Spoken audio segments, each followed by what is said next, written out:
Pozdravujeme vás, priatelia. Ahojte.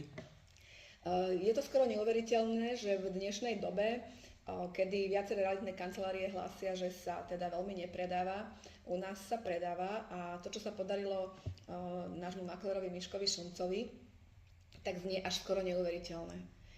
Podarilo sa mu teda predať nehnuteľnosť za krátky čas za vyššiu cenu. Miško, ako to bolo? Tak od začiatku bolo najdôležitejšie komunikácia s majiteľom a nastavenie reálnej trhovej ceny. Homestaging, profesionálne fotky a marketing je samozrejmosťou. Za krátky čas sa podarilo nabrať viac záujemcov, ktorí prejavili záujem a nakoniec sa nehnuteľnosť predala o 20 000 viac, ako bola trhová cena. Fíha, tak to je naozaj veľmi zaujímavé. Miško, veľmi ti gratulujem, si naozaj skutočne šikovný a teším sa na ďalšie úspešné obchody. Ďakujem.